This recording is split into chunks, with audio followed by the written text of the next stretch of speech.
martial arts can completely change your life. And if you know how to utilize it, that you can transfer everything from martial arts. And notice I'm not saying fighting, because fighting is just part of martial arts. You know, Yes. like you can be just a fighter, but you not really a martial artist. Yeah. You can be a martial artist, but not be a fighter. Yeah. You know what I mean? Like, so it's just, like one part of it. Are you with me? 100%. So look, Yeah. we're talking about pressure. That's why for me now pressure doesn't exist, because I fed of pressure for so much, and I learned how to transfer it for everything in life. The same pressure that I like to put on myself. Like, listen, I like to bring my kids to the fight so they can see me fight.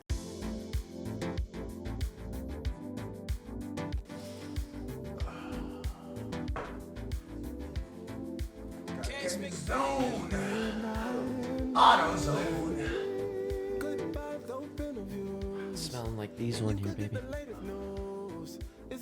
Ladies and gentlemen, how are you doing? It's your motherfucking boy, Gamero, the Pharaoh, the poor man's Robert De Niro. You know what I'm talking about? Bald version, but still beautiful. Ladies and gentlemen, I am you like that, you know what I'm saying? I say it every time, but you know what I'm saying? Every time they hear it for the first I know what time, you say. oh man, it's like prom night all over again. You know what I'm saying?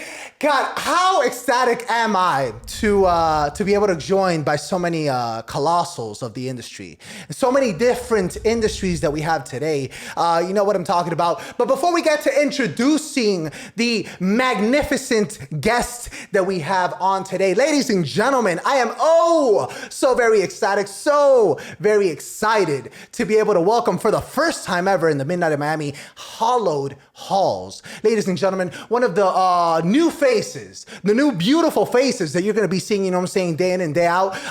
One of the very familiar faces that you're going to be seeing. Check out those shades, you know what I'm saying? Ladies and gentlemen, it is my absolute honor to be able to introduce Christian Biggins. Christian, what's going on, my brother? Wow. You're leaving me hanging on camera. No one prepared me for this introduction. No one prepared me for that. There you go. You know what I'm saying? He almost left me hanging, but I'm going to cut that in post. That was you know what magical. I'm saying? I try, brother. I try. How's everything? How's your Sunday, brother? My Sunday is amazing. Oh, man. Thank I you. had no clue I was going to be here until 3 days ago. Yeah, that's And this very is true. awesome. No, it's very true. I'm digging the burgundy shirt, you know what I'm saying? It works well with the lighting setup that we have on today. And ladies and gentlemen, how do I introduce, how do I even put into words? You know what I'm saying? Because I'm at a loss for words, you know what I'm saying?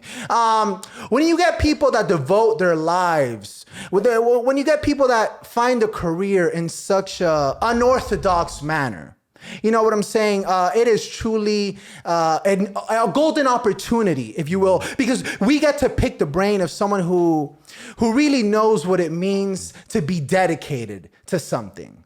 The man that I'm about to introduce, ladies and gentlemen, the man doesn't take a day off. And you see that himself because he's here with a damn cast. You know what I'm saying? And that's facts. You know what I'm saying? The man doesn't take a day off. Ladies and gentlemen, it is my absolute honor to be able to introduce BKFC fighter, Edgard, the Dreamkiller, Plazaola! My God, the Dreamkiller, my brother. I would give you a right hand, but let's do one of those. You know what I'm saying? And that's beautiful. Edgard, brother, talk to me. First of all, thank you so much for joining us today. You know what I'm saying? What do you have for us, man? Talk to us about your Sunday. How's everything going? Man, my Sunday's going super fantastic. Thank you so much for having me. I love your setup. Thank you. I'm excited about it, man. Oh, I'm man. ready to go, like always. Oh, man, as are we. And the man is always ready to go. And you can see that from his latest fight in BKFC. Brother, talk to me. And, you know, I'd be remiss if I don't mention what the listeners, what the viewers are asking. What happened to your arm, to your hand? What's going on there? I broke my hand in somebody's face. Damn. No better feeling than that. I gotta say the truth. I've been saying this after the fight. It only hurts when you lose, to tell you the truth. So I'm totally fine. I was expecting this. We were talking about it earlier, right? Like, Actually, it was a good outcome because I have one hand. I have one healthy hand. I was waiting to be wearing two casts on my hands because, as you guys know, you need to be able to put everything in the line there, not just your hand. So I'm good, man. I'm good.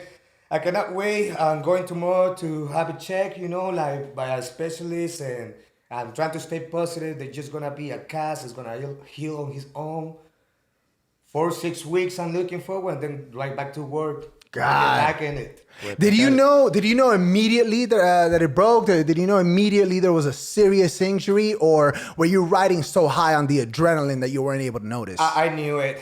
I felt it. I started bleeding out of it actually when I heard it, but I was ready to go, man. Like a broken hand was not gonna stop me going forward, going for the victory. So I just shake it off and keep using it like nothing, not trying to even show it that I broke my hand. Do you think your opponent knew or no?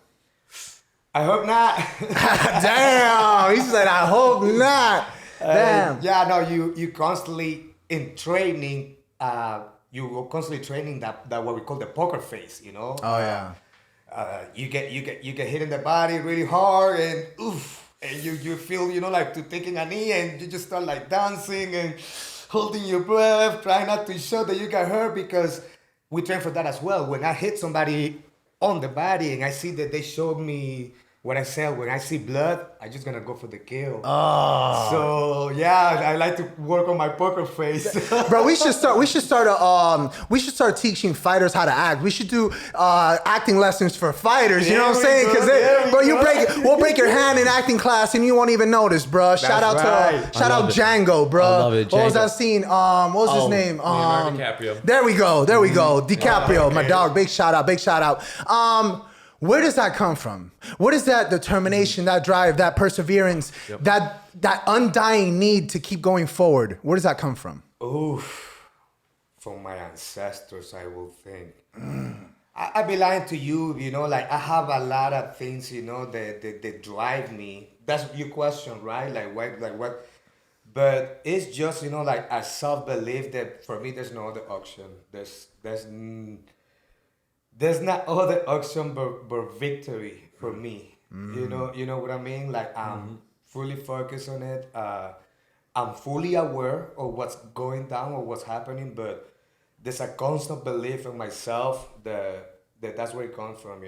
That from that, obviously, I can tell you, like, obviously, my family is a huge drive. Like, I tell the world, it's my duty to my family to be successful, to win, to be victorious. So there's nothing that's gonna stop me. Damn. You talk about your ancestors. Where are you from? Talk to us about your background. Where are you representing? I'm representing the occident of Nicaragua. All right. Chinandegano, por gracia de Dios. I love my country, like a lot of countries, like we are going through a hard time, my people's going through a hard time, obviously, like a lot of Latin American places. But yeah, man, I'm super happy to finally, after such a long time working for it, being able to represent, my country. I love the positive energy that I've been getting, from my people, and how like they tell me, oh yeah, Nicaragua has a new champion, like now we have Chocolatito in boxing and we have you and Bareknuckle. And that honestly means a lot to me because that has always been one of my goals, to be able to represent where I come from. Do you find it to be motivational to have that pressure to represent Nicaragua, or do you find it more debilitating, or not debilitating, but do you find that the pressure of representing Nicaragua, does it motivate you more or intimidate you more? Oh man, pressure doesn't exist for me. I would say it like that. Pressure does not exist for me. I have learned that if there's such a thing as pressure, I'm the best when I'm under pressure. And I love it. I embrace it. This fight especially, I put myself as much pressure as possible because, like I say, I'm always best when I'm in survival mode, and that's like the way that I feel that when I'm under pressure, I'm in survival mode. I invited my family. I have family coming over from Texas, Arizona, family that I haven't seen in over 17 years. I told them I want everybody to come and see me knock a man out. And that's a pressure because Of course. I'm here oh man, my family's here. Right. I haven't seen them in years. I'm here bragging about myself. JetBlue ain't cheap, boy. And now I need to if I talk the talk, I gotta walk the walk, Facts. And that's pressure that I put. But as soon as I start training, I remember who I am. I remember my skills, and all that pressure goes away. Damn. And then I wanna put myself even more pressure. I told already since the first day that I shake Dave Feldman's hands, and he told me, "So you ready?" And I told him, "Yes, sir." I'm super ready. Hear me now, believe me later, because I know that every prospect is gonna say the same. But I'm going to be the next 145 champion. I'm not here for a fight or two or to feel this. This is set. I burn all the bridges every single time that I set a goal, and I'm going for the run. And I'm here at BKFC to dominate. That's exactly what I want to say before I even forget. Damn. I'm not here to compete. That's it. I passed that stage of me competing to put my name out there. I know that I haven't been too active, but that was another pressure that I put on myself. Mm-hmm. I haven't competed in a long time, in the big scene, because my life is a competition, guys. You guys are athletes, and you know that we always competing with ourselves, with our teammates, with people that trying to go and dojo storm you, right. And you need to put them in place with the white belt, the things, he's a street fighter, and you have to put him in place. It's always a competition, right? Mm-hmm. So, man, I shake his hand, and I told him, hear me now, believe me later. And he told, all right, man. We'll see. You tell me, you told me when after. Show me, he told me. I will. Oh. So I hugged his side. I saw that he stand up. I saw that he came to my corner and check, and I hugged. I put the impression, because honestly, I don't see nobody. I don't see no names in the 145 division, and I think that's because it's waiting for me. That's for me. Now, if I had to prove myself, I don't have a problem. I think I did it, last Saturday. Oh yeah. Because, man, my opponent was a tough, very skillful guy. I don't want to say that I underestimate him, because I prepared to the best of my ability, guys. I was ready to. I was preparing I prepared like if I'm already the champion, and I had to prove that I can run through anyone. So I'm not even thinking too much about my opponent. I'm thinking about how can I overall be the best fighter in the world. Mm-hmm. Right. So I knew I was prepared, but the guy was very tough, very skillful, better than what I anticipated. So I don't know I know you haven't asked me, guys, yet, but I didn't feel too comfortable the first 2 rounds. So I thought I overcame something on that fight. You know what I mean? Right. For me, it was the perfect fight to make my debut. Because I have fight that I have won in 17 seconds. I have fight that I have won, pro fights that I have won in 21 seconds. Mm-hmm. And believe me, I enjoyed that victory. You know what we say, right? Train hard, fight easy. Yep. That's what I'm going there for. But I have always been wanting to prove myself and overcome. I had done it before, but not against a more skillful guy than me. I guess, a story for later. It was me that I didn't fight on my best in one of my amateur fights. So it was, up to this point, one of my toughest fight. Because the whole morning I was sick, throwing up, and I was fully dehydrated. I fought 3 tough rounds with a really tough opponent, but I overcame adversity, and I finished the guy on the 3rd round. But it was because of me. I wasn't on my full, you know what I mean? Yeah. Right. Yeah. Last Saturday, it wasn't that. Last Saturday, this guy this guy was getting the best out of me. You know, like he found his range faster than me. I can tell that he was more comfortable than me. Southpaw, I thought it was gonna be man. I deal with Southpaw all the time, but no, like I say, he surprised me. Okay. And obviously, I paid the consequences because he was touching me, he was clicking me, but I knew that I was gonna endure that, and I was gonna overcome, and two things were gonna happen: either I was gonna get him, or I was gonna break him. Mm-hmm. And this fight, I know I got him because he didn't broke. He was there to win. Right. And, yeah.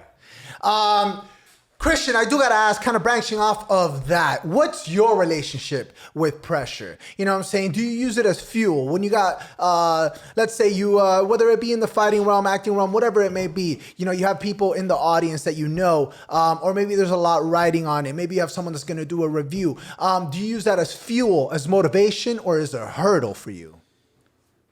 Man, that's a really tough question to answer. Honestly, I love pressure. I relate to you in that sense. Pressure, I think, is what drives us. We need stress in life, right? We need external factors to push us to try harder.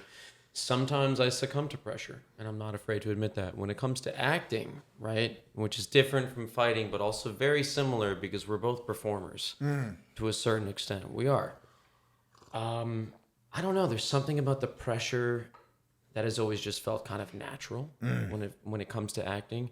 You know, even though it's scary and something is daunting, I'm like, let's go. Bring it on. So when you say that, I relate to that. But as someone who started training in a real kickboxing MMA gym 6 months ago, it's a different kind of pressure when you have someone coming on to you physically trying to oppose their will on Everybody's got a plan until they get punched in the face. You know what I'm saying? Exactly. Like, it's crazy. Yeah, the MMA world is honestly, that's why I'm stoked to be here.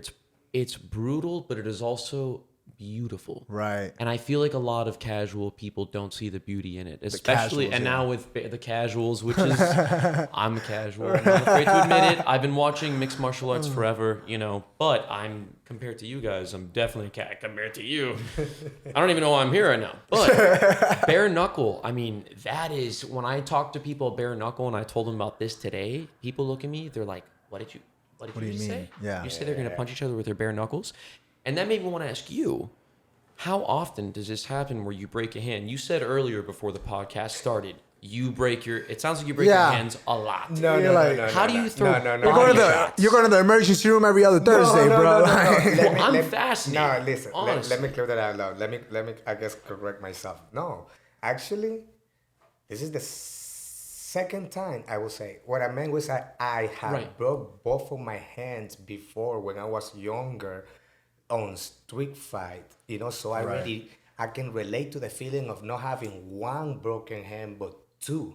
So I know what it means, you know, bro. Not being able to, I would have to eat soup in a straw. You get what I'm saying? Like, I would have to take a shower every single time that I had to use the restroom. And imagine the mission to take the shower. Oh, bro, we spent 30 minutes putting on a damn sweater today. You know what I'm saying? Like, you know what I'm saying? Like, so there you have it. But no, so this is in reality. This is my second time because on MMA, it's just I gotta be honest. In my opinion, it's just less to happen. You know, I don't feel I hit this guy in a hard area. I was trying to, my training the whole time, I will tell myself, I'm a sniper, right? Because I didn't want to punch you mentioned body shot. I didn't want to punch an elbow trying to hit the body. I didn't want to punch a skull instead of hitting the chin. I was sniper. Right. And my stats actually proved that because the whole 2 rounds, I was like, man, this guy's getting the depth. I would walk to my corner and I was like, I don't like this. You know, but then I watch my fight and then I see the stats that I was 50%, you know, 55%, you know, punches land because I barely missed because I was specific trying to pick my shots. And he threw over 100 punches, but he missed most of them. So his percentage was just 22%. You get what I'm saying? Right. So I guess he was throwing a lot, but he was missing a lot. But for me, he was hitting a lot. you know. But I guess I was defending properly. But Speaking about your corner, what was your corner telling you in between rounds? Listen, my corner won that fight. Let's just put it this way. My corner, I have always stick to what my corner says. You know, like they are my extra pair of eyes out there, and I trust them and I believe them 100%. But at the end of the day, and they are the one who taught me this. You know, at the end of the day, it's me the one in there, and I'm the one who made the ultimate decision. I'm the CEO at that moment, right? So I can listen to my corner suggestions to what they say, but I'm gonna do what I feel. You get me? So yes, I'm pretty good at listening to my corners, but if I feel that what I'm doing is executing better, I stick to what I do. You get what I mean? Right. And Absolutely. they completely respect that. They don't see us as me not listening. No, I'm no. always fully aware because it's important to me what they say. So they were telling me in between rounds, between two rounds, they were like to always keep circling to my left, all right? And they were saying that to not throw my right hand until after he throw his left hand. Because we were preparing for his left hand because he would like repeatedly come Yeah. with the same hand simultaneously, right? But he changed it. He fought completely different. He was like jabbing more. He was throwing his leg hook as well, and his right hand was very accurate. But he was connecting me every time that I was trying to go in. Like I say, I didn't feel I found my range. Yeah. He was connecting. So they were telling me, "Don't throw it," because after I throw the right hand, that's when he will connect me. So he's like, wait until he throw it, and then I guess like counter punching with your right hand. Because this is the money maker, guys. This is God's hand. Like I knew that I just need every single time that I fight, I barely had the opportunity to scrap because the first time that I touch my opponent with my right hand, I can see his eyeballs going like this. I can see that their game plan completely changed. They go in desperate mode. They shoot. And that's Right. when I catch them with guillotine or, you know. They get sloppy, They get sloppy. right? Yeah, right. And I knew that I believe in my right hand, but I wasn't connecting it the way that I wanted to the first two rounds. So they were telling me those two things. Then on the third round, that's what I say. They are 100% the one who won the fight. Because if no, I would have kept doing the same thing. I would have continued trying to find my range, and he would continue getting me in the inside. They were like, you need to make it an ugly fight. You need to get in the clinch. You need to grab him. You need to punch him. You need to punch in the way in. You need to punch in the way out. Get on his face, work the clinch. This has to be a wrestling match. Wow. And to tell you the truth, we barely did any clinch work for this fight because my clinch is amazing, you know. Right. I've been doing martial arts, you know, over 10 years, mixed martial Right, arts, you know. right. And a lot of people, they feel that my strongest is my wrestling, but in reality, no, I'm all rounded. I don't have no wrestling background. Like, I started doing MMA at the Freestyle Fighting Academy. Wow. And Shout they out taught me FFA. my first punch. They taught me my first punch, and that's where I'm at up to today. So we didn't work no clinch, but I knew that was the right thing to do because in my head, when I was listening to the corner, I was like, okay, Edgar, you got 2 rounds to try to land that right hand, and it didn't work. Now you gotta listen. And they told me clinch, and I went. I clinched 2 times, but I didn't try to rush it, you know. I didn't want to make it obvious that I was desperate for the clinch, Right. if you know what I mean. Of course. Trying to work in my acting. There you go. There you go. You know what I'm saying? One of the students of our acting class, you know what I'm saying? No, because you know you see it all the time. You see when like you can see when it's obvious that the fighter changed his game plan, and a lot of times the other fighter you see as a desperate move, Right. you know. So I'm here. I know what I needed to do. I knew what was the mission, and the bell rang, and I kind of like took my time. I kind of pretended that I was still gonna continue doing the same. But at the first second that I had the chance, I went with a flurry just to like trying to grasp his waist because he was throwing punches very good going backwards. That was another thing. He was timing it. He was timing it. That was another thing that we were not prepared to, you know. So like I said, we were very surprised. But I managed to grab him, and then you know like that got him off his game. I guess he kind of like broke his momentum. Right. And that's when he started breaking his discipline and he started coming forward. Wow. I knew that that's what I was gonna, because when he comes forward and he's southpaw, that, like I say, southpaw for me, they run into my right hand. Interesting. Christian, I don't know about you, but for me, it almost feels like the most, like the moment where shit gets real is not so much when you're actually performing, because at that point, it kind of just goes in a blink of an eye, in my opinion, but more so the moments before, the moments leading up to it. Which leads me to my question. What was the ambiance, the feeling, the energy like in the locker room minutes before your bare knuckle debut? Yeah. Was it weird that there was no one coming in to to wrap your hands and do the gloves and all that? I mean, they do the wrist, but that's about it. Talk to me about that. Listen, too quick, my guy. Oh, really? I was late. They changed my fight, as you guys know. I was supposed to open the main card. But the first prelim fight got canceled, so they moved my fight to the to be the last prelims. You know. So the main event of the prelims. Main event of the right. Correct. But that made it the third fight. Right. So I got there. I changed.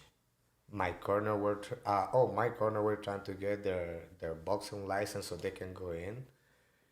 They make it just right on time to wrap me off. But when they wrap me off, not really, you know, it was kind of like the same. Like the only difference is that they didn't put the gloves on and that they didn't, you know, but like it was the same. So it's a boxing wrap on the wrist and that's pretty much it, right? Pretty much that, okay. You know, exactly. It's, you know, like the little bit of gauze. They tell you can only use like one roll, I think, of gauze. Wow. And some tape, and mainly for wrist support. And you need to have it like 2 fingers away from your knuckle, so your knuckle has to be free. You have the option to wrap the thumb or not, and that's about it. Did you wrap the thumb or no? I did, because, you know, I was rapping for MMA, so it's like I say, I was trying to keep my routine. Right. You know, like, I rap it, and I was like, I didn't want to say I'm back, because I never left, you know? But I'm like... And we went through something similar too. You know what I mean? And he like, what I was saying is like, I'm here. I'm finally here. Again. Oh, that hypes me up, boy. That hypes me up. I was enjoying it. And don't get me wrong. If you want to call technical, it could be like one of my worst fights. I was late. When I went in there, my corner couldn't go in with me, so I changed in, and because they didn't have the boxing license. Then they were pressuring. They were. I'm in there with no corner, and they were like saying already, "Hey, so listen, so we're gonna have to move the fights. You might go first. I don't know. The first fight got canceled, so you going. That's so stressful. So, you know what I mean? That's so stressful. But at the same time, it's funny. I had dealt with something like that before, so that's how I control my anxiety, you know, like, right. Because at this point it's not nerves anymore, because I enjoy it, you know.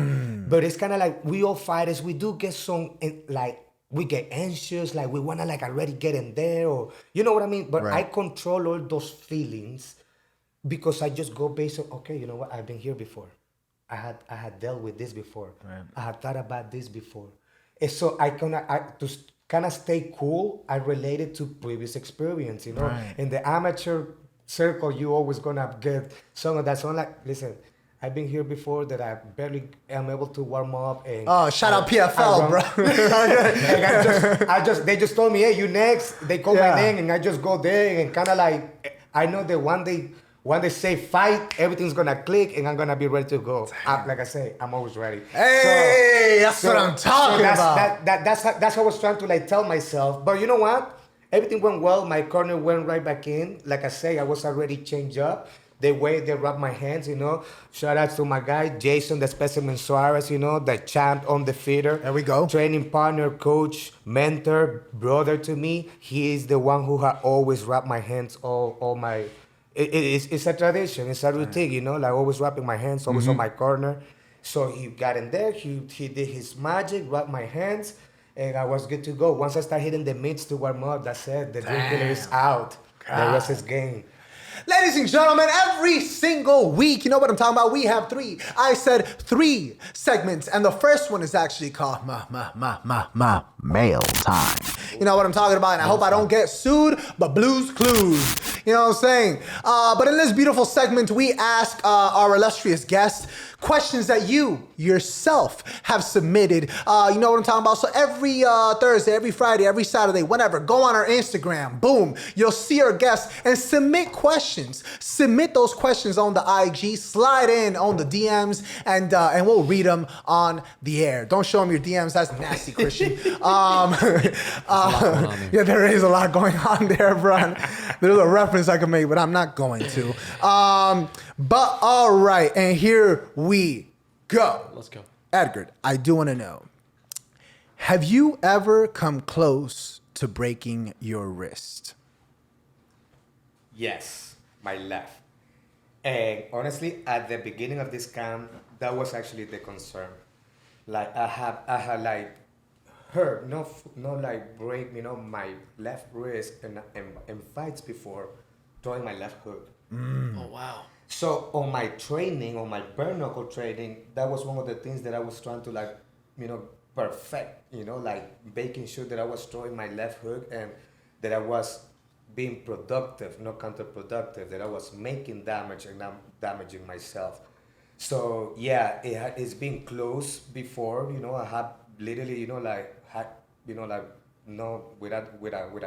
hand injury on my hand for like 2, 3, 4 weeks after fights, but I didn't think about it after. It was one of the things, it's kind of like, I think every fighter, think of the worst that could happen in a fight, but you just don't live on it. You just think about it, okay, I can lose, I can get knocked out, I can get beat up, I can break my hand. You don't thought about it, that's it. You don't want to dwell, yeah. Exactly. So yeah, I thought about it. I did what I was supposed to do. I fixed up what the mistakes, that I was doing when I was throwing my left hook. And ever since, I didn't hurt my hand at all in camp, in conditioning for my knuckles, nothing. I was great, so I didn't thought about it anymore. What was the conditioning like for your knuckles? I mean, how different is it from typical conditioning? It is different, man, it's crazy, man. Like, I think the Freestyle Fighting Academy is like the grandfather of combat sport. That my mentor, my coach, Marcos Avalon, he was the one, training Kimbo Slice when he would go to the backyard fight. He was the one who was training Jorge Masvidal when he was doing the backyard fight.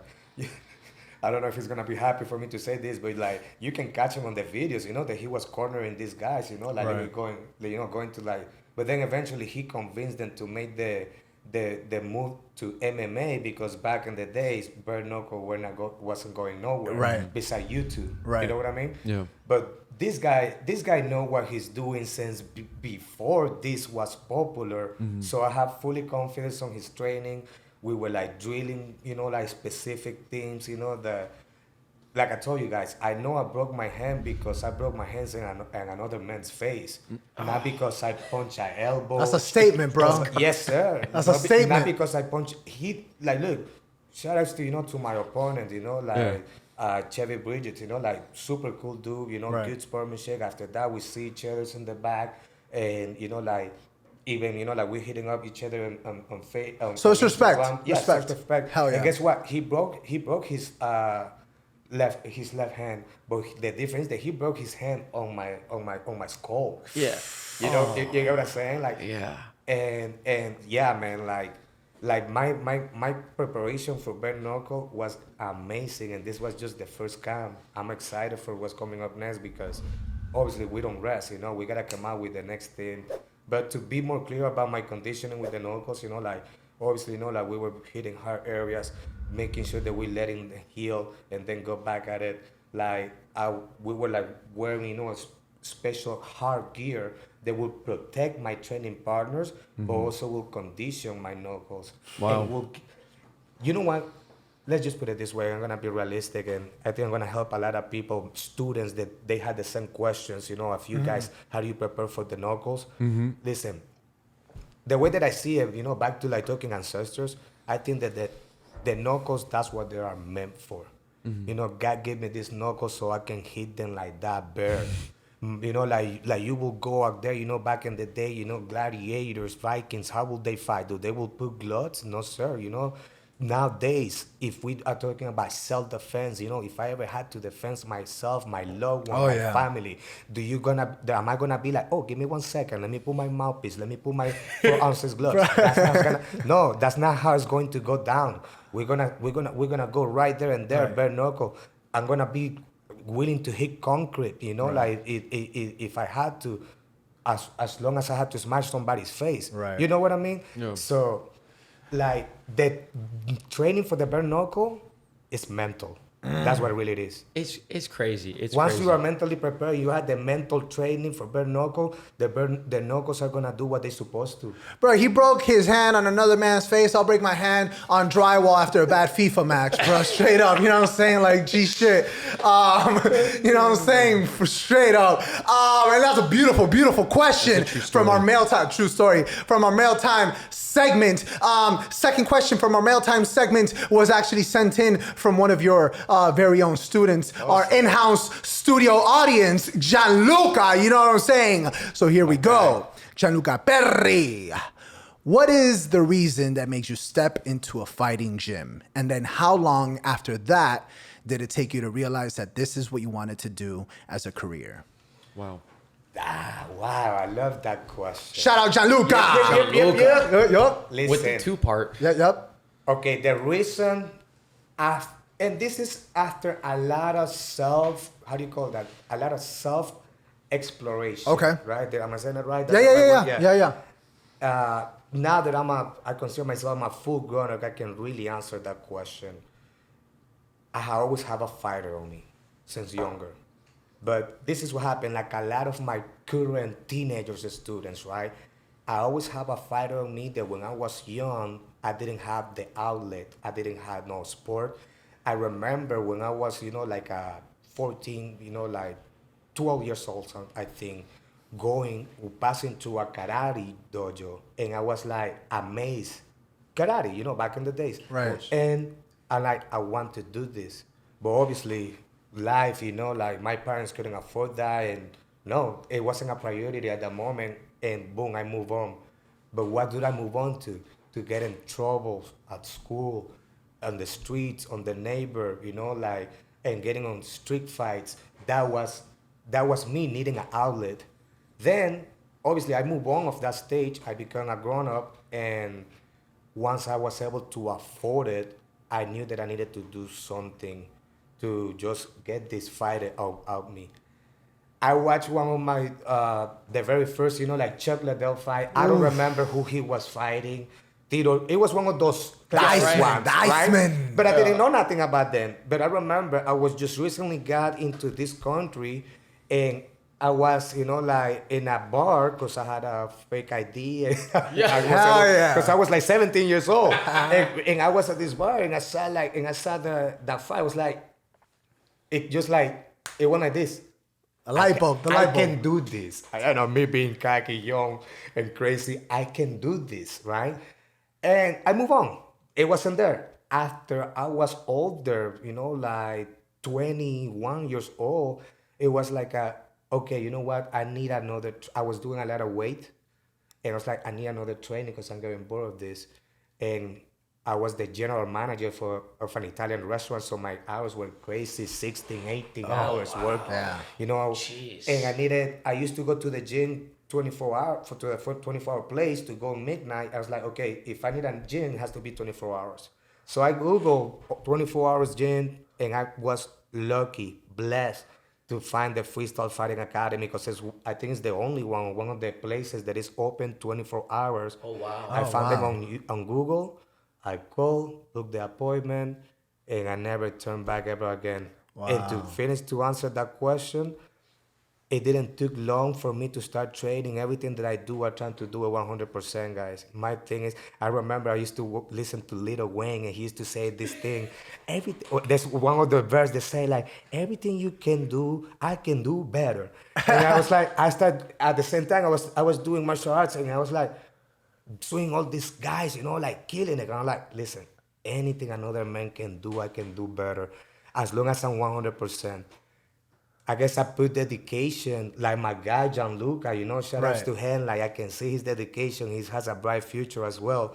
But I see myself on him a lot, you know. That's why when I see him put it the extra, I was like, yo, because that's what I used to do. Yeah. What not long ago, not long after, it was people actually coming at me like, yo, you should compete. You will kill it, bro. Damn. You are a killer, man. Like, I'm telling you, give it a try. You should like fight, do a grappling match and everything. And I'm like, really? But I promise you, I didn't start to be a fighter. I just thought that I could do it. But I was stable. I was comfortable, let's say. You know, I don't want to say that I was good, but I was comfortable. I will have my stable job, you know, that I worked so hard. Right. to So it's get kind of like a there. hobby almost. But then other people's belief made me believe. You know what I mean? Like when people actually like, they see the talent of you, and I see my peers telling me, oh, yo, you good, man. You should give it a try. I see my coaches telling me, yo, you good, man. Like you should give it a try. I see my head coaches not trying to put me too much attention, but actually kind of like trying to push me and encourage me to compete. So then I start doing it like, okay, you know what? If people believe in me like this, why shouldn't I believe myself? I should give it a try. Wow. I went for the fighters tryout. It's a fight. The tryout for FFA, at least back in the days, you know, like shout out to my OGs from FFA. Yeah, it's But a tryout. Let's fuck It's each a other up. tryout. tryout. Listen, you're not going to, it's a fight Right. that Against- you're not going to win. Against other members or Oh wait, so you're I not guess- gonna win that fight? No, so check this out. We have time to talk about it? Go ahead. Go. I mean, Check it's a it out. podcast. Listen, I don't know. I mean, I was gonna say yeah, but I'm gonna talk about it because we're gonna bring that back. You know, like now I'm a black belt at FFA, so we're gonna put that and we're gonna put it on check. Get ready, Gianluca. Oh, you Oh, did that shit. already. Did you did the tryouts already? No. Okay, get ready. Listen. get ready, up. Gianluca. So anybody who wants to compete at FFA, you know, like they need to, and they want to be in the competition team or the fighter team, they have to try out. Because let's be honest, guys, we have a lot of guys that I want to be a fighter. Of course, of you know, course, of but, course. You know, and the way that we see it is before we put you out there in a cage with another guy that is actually trying to hurt you, right? We want to make sure that you are willing, you know, like to basically like me put everything out there. Right. Oh, I don't know if it sounds bad, you know, but the way that I say is like we're trying to break you at the gym first because if you're gonna break, it's better to happen Right. even before Right. you start your competition Yeah. career. That's You like, know what I mean? That's like parents when they tell you that it's okay for you to smoke weed, just do it in the house. You know what I'm saying? It's kind of like that. All right. So check this out. Hear me out. So anybody who wants to like be a fighter at FFA, they had to like first of all have, you know, like some time training. It's not that you're just gonna walk in, you're gonna be a fighter. You need to at least achieve your blue belt. You know, you Right. need to get your blue belt very minimum. So that means that you have what, like more than a year for training, you know, so you're still very green, but you are already open for competition. You know, you're not gonna go in there and hurt yourself or make ridiculous of yourself. You know what I mean? And then you need to do the tryouts. The tryouts is a fun thing, man. You're He putting said it with a back. smile on his Yeah, face you too. did. So look, basically, It's kinda scary. Yeah. I'm gonna tell my own experience. They got me tired first, so you know, like you need to start with a conditioning session where you start running 2 miles. They timing you, and if you don't come in a specific time, boom, that's it. You already out. You can try out the next time. Then they put you, you know, to do the whole road work thing, you know, flipping tires, left hammer, pushing cars, you know, slapping back, throwing balls like until you are throwing out and your brains are out. Now, once you feel that you already put everything out there and that you didn't, that's it, I didn't break, I made it. That's when they actually told you, okay, the tryouts is going to start. Gear up, full MMA gear for sparring. Now, you gear up, and you going against fresh guys that are already on the fight team. So you're going against, they put you first with the other amateurs fighters that they are already on the team, and then you finish up with the pro fighters that are on the team. That's what I told you. It's a fight impossible to win. Oh, that's a gang initiation, Correct. bro. But look, nobody gets hurt, you know, it's just like I say, we're not trying to break you physical. Right. We're trying to like break you mentally because at least in my opinion, if you break once, you're going to break. right? Do people So- try out if they don't make it? They come back next Yes. year. Hell yeah. And they come back way more ready. Oof. And like I say, way more ready mentally because I tell everybody, I was prepared, man. I was conditioning out of I was like ready to man, I never conditioned myself for something for a fight. Right.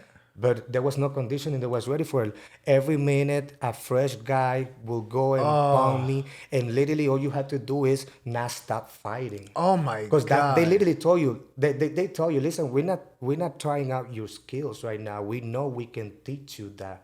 We're trying your heart because that one we cannot teach it to you. But are you on offensive? Or are you just defending, trying to? No, you fighting. Oh shit. You fighting. If you're not fighting and you just Right. being defensive, you You're out. not. Right, gotcha. You gotta engage. You Yep. gotta win the fight. You gotta win the round. You're just not gonna win it because as soon as you win in the round, they put you the next first guy. So look, I'm giving you the open book, man. So get ready. Damn. But listen, it's all love because you really go to your worst, more unlimited challenge on your very first, Right. experience. Then after that, up to this day, every time that I go to the cage, I say, this is my code. I'm expecting the best, but I'm prepared for the worst. And I feel that they have, at the gym, they have already put me in my worst. Right. You know what I mean? Right. Like at the square circle, I don't think nobody's gonna put the pressure that they have put at the gym on me. That's what I say. You're gonna have to hit me with a baseball bat on the head to put me down and to facts. stop me. You know what I mean? And the last question from our mail time segment. I do want to know, and this is the saying. This is a doozy. What went through your mind when you heard that someone died while fighting for BKFC? Whoa. It's funny. I heard after my fight. Yeah, I didn't know about that. And until my now. wife, I'm pretty sure she hasn't heard about it. Let's not 'Cause let her know. she would have mentioned it already. You know Yeah, what I mean? no, for Listen, she's a OG too. Or probably she was waiting until after my fight to mention it because she knows that I was gonna do it regardless, and she knows about my mental preparation. Is because she didn't want to mess me up. You know what I mean? Right. So I wouldn't be surprised if she knew already, but I didn't. Let's just put it this way, guys, and it's my fault. I have been very disconnected a lot from MMA media, from before I started preparing for my fight, I wasn't not even watching too many fights, if you know what I mean. I Right. was just helping my fighters, helping my training partners, helping my teammates to get ready. I will maybe go to some of their fights, but just to kind of take care of them, be on their corner, but not because I was man, honestly, I didn't know. I wasn't up to date until after.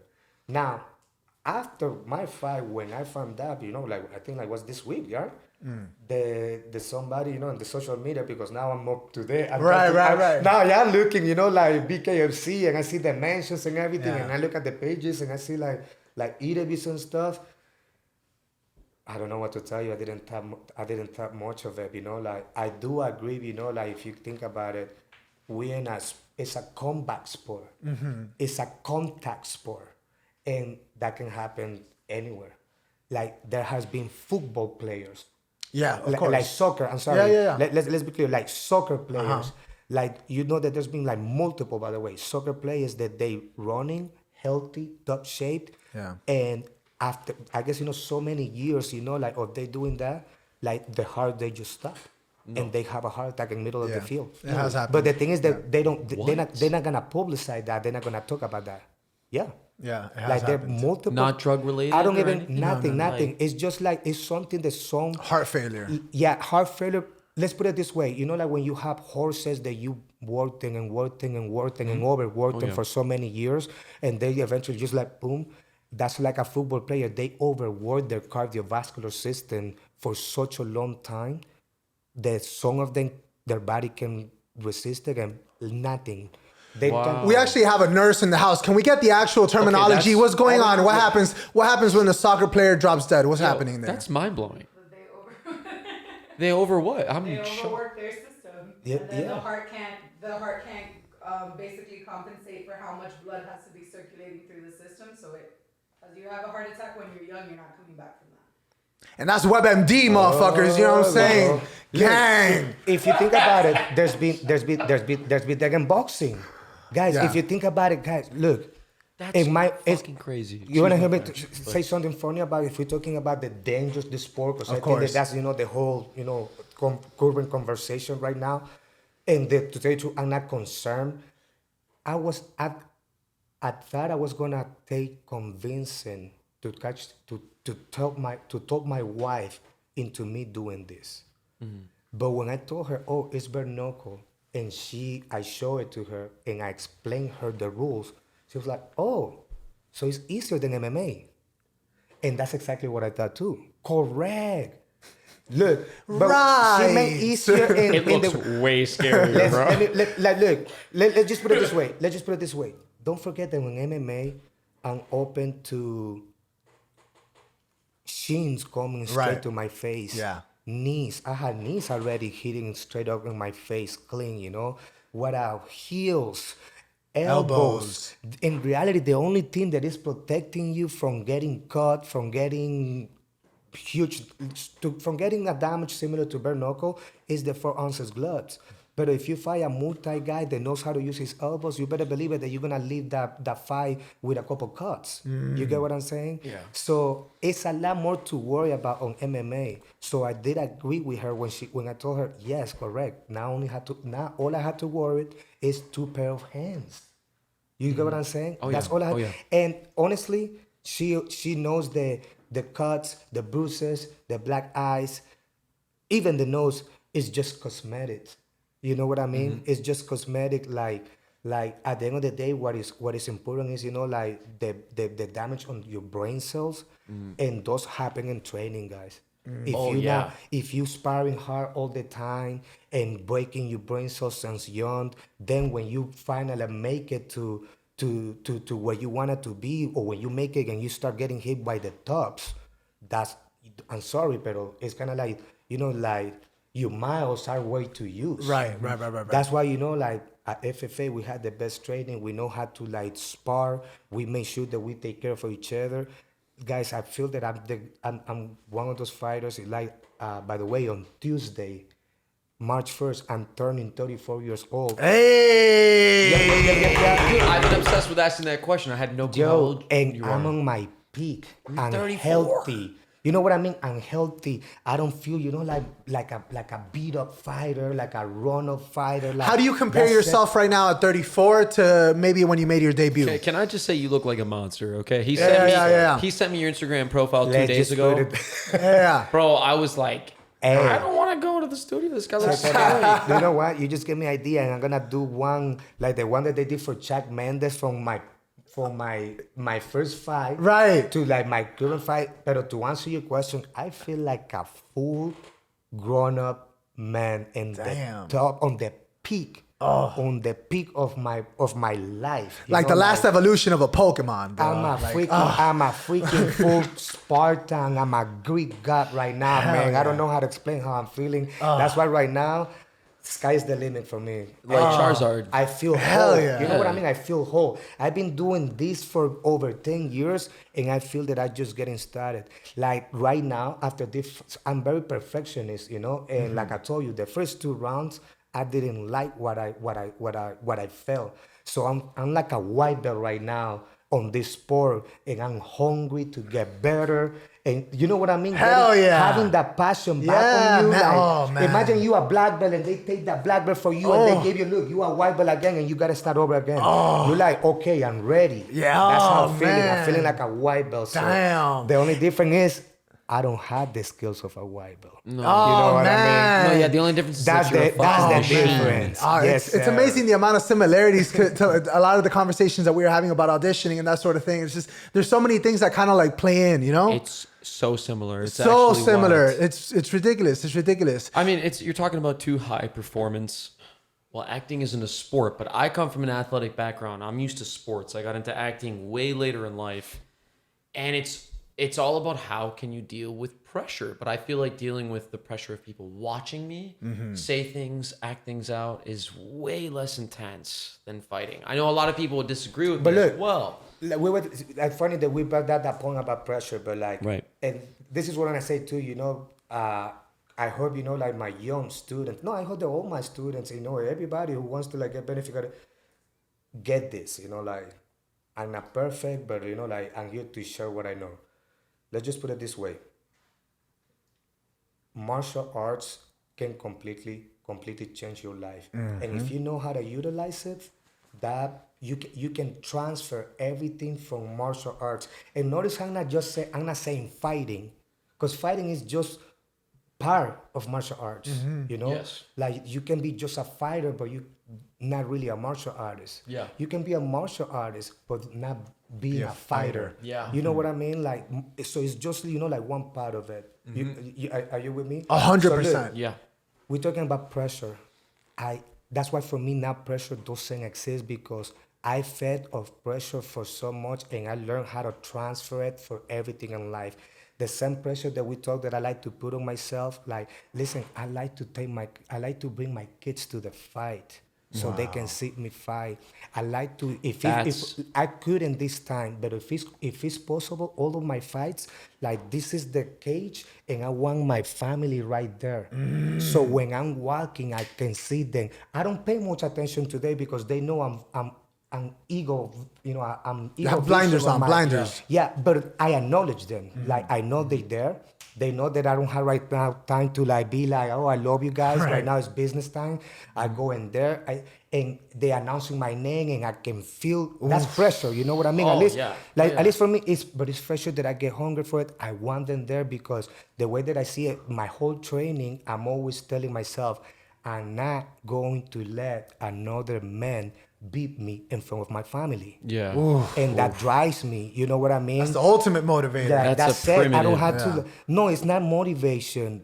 Because motivation can fail you. It's just a way of life. Like I'm not gonna let another man beat me in front of my family. He cool. Let's be realistic. Right. I'm not invincible. Or maybe I am. At least on the 145. You know Right what I'm saying? The BKFC. man's undefeated. You know what I'm saying? You're right, man. Why not to brag about that? There we go. Let's be honest. Like I'm gonna take it right now. I am on the feet. It's not broken. Like nobody has been able to figure it out the puzzle. And let's just say it this way: I'm a winner, man. Winners win. Winners know how to win, and winners figured it out the way to win. So that's why on the feet, certified killer. I gotta ask. I would be remiss. Go ahead. No. But look, I'm sorry. Like, look, I didn't the want nicest killer that I've ever met. I did the conclusion, but like without finishing it. But look, that pressure that I put on my fights, I transferred them in life. Like I start a new business. That's pressure if you think about it. Of course. I mean, we all entrepreneurs, right. And it's kind of like it's a way of life that is different. We're not comfortable with the 9 to 5. We're not comfortable with the like regular job. We take risks, you know know what I mean? We take risks. Like my fight, like a win is completely different from a loss, I mean, if we're talking about financials, right? Right. Like it's kind of like I'm here putting everything on the line. Okay, I'm here trying to like support my family, but I need to be expecting. Okay, if I win, I'm gonna get this much, but if I lose, am I gonna get this much? So I need to you get what I'm saying? So everything is a pressure in life. It's a risk. If you go into school and you are finals and you got that pressure, if you do martial arts and you learn how to pressure with somebody trying to punch you in the face, if you know how to deal with pressure with somebody trying to choke you unconscious, if you deal with all those pressure, if you deal with the pressure of going to train even when you're sore and you're tired, guess what? You're going to be able to deal with the pressure of finals. 100%, You're going to be able to deal with the pressure of not being on the best point of your life, depression, whatever, right? Like martial arts help you transfer everything, fighting, help you transfer like everything to life if you're aware. You know what I mean? I could not have said it better myself. Man, I mean, when I started MMA, it was because, I felt like I was doing some fuck ups on stage. And it's like, if you get hit in the face, everything else seems not as intense. You know what I'm saying? Like, oh, I forgot a line. That's okay. I can get hit in the face. You know what I'm saying? Like, it's not that serious, Guys, listen, we find peace in middle of chaos. Dude, Like, yeah, exactly. Right. Think about it. The time that I'm training is the only time that I'm not thinking about other things. I'm not thinking about my job, about my business, about Right. not even about my family. Because I don't want to be here thinking like, oh yeah, I'm doing this because of my family. No, once again, they are one of the reasons. But at the end of the day, like I'm doing it because I just meant to do that. Like I'm doing it because self-ego as well, like like that I wanna like people to remember my name. If my family is gonna be beneficial out of it, of course. But at the end of the day, it's the time that no matter what, I'm not thinking on nothing but what I'm supposed to be doing on my training. You know what I mean? So martial arts is the best, man. I think I really want to encourage everybody, like, not just to see it, not just to watch it or to talk about it, but to practice it, because it does change your life. 100%. Ladies and gentlemen, every single week, you know what I'm talking about? We have three segments, and the second one is actually the movie review of the week. You know what I'm talking about? And in this beautiful segment, we ask our illustrious guest for a suggestion, a recommendation. Let's say you got a bunch of people, you got 2,000 people, and they're about to watch a Dreamkiller performance. You know what I'm saying? But they got 2 hours to kill. What would you recommend? You know what I'm saying? Netflix, HBO, whatever the case. Maybe something the week of your fight. You, after a long day of training, you got to, you know what I'm saying? You go home, you want to put something on to sit back and relax. Whether it's a TV show, a movie, whatever. Is this something that you're binging? Is this something that you watch every time that you fight? What are you recommending the people? Oh, okay. Every time that I fight, for sure. That's an easy answer. Troy. Oh, wow. You want my Troy's second one? good, Because man. you know, damn, bro, give me 5. I don't get, you know what I'm saying? Like, oh, it has to be director's cut. oh, damn, the man's got it like You that. know that Director's cut. on fight week, you have more than 2 hours to kill. Uh-huh, You have of nothing course. else to do but cut weight. It's hurry up and wait, So, you know? Second one, Gladiator. Damn! Last one. Got you guys ready for one bangers, more? yo. Listen, you asked for one, I'm gonna give you 3. Please. Last one, promise. 300. Damn! The man's got a theme. The man's got a theme. right. Damn. That was TV show? Gladiators TV show? are my favorite Bro, movies. You of all want, you want a time. TV show? Yeah. But this one I just benched on it. What's the word? Like, I just like to watch it, but not in fight week. I'll be lying to you. I didn't have the chance to watch on fight week. But Vikings, man. Damn! Yo! Well, you already know the life that I'm living. I don't have to say nothing else, dude. Is it good? I've never watched it. so Everybody says I've it's never good. seen it. Don't, please stop me. Next one, Go ahead. Sparta. Yo! No, Wait. what is it? Spartacus. No, Spartacus. Spartacus. There You know you that The TV old show? one. The old one. No. I watched the old one just for respect of the Okay. story of the original. Okay. But I really love the TV show. The main actor, he died, so they changed it.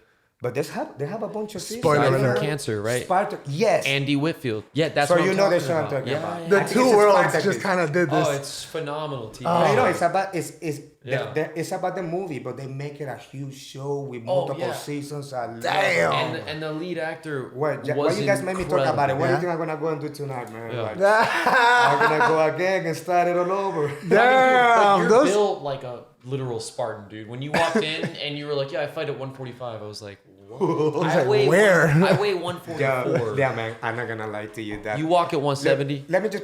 What do you walk at? What do you 165. think? What do you think? Like, Dude, you're this like, guy's bro, sizing me up. your Like, back- Bro, he wants a heavyweight. No, Bro, Do I your walk back fast, is you the think? size of his. Yeah, for real. Let me put it this way.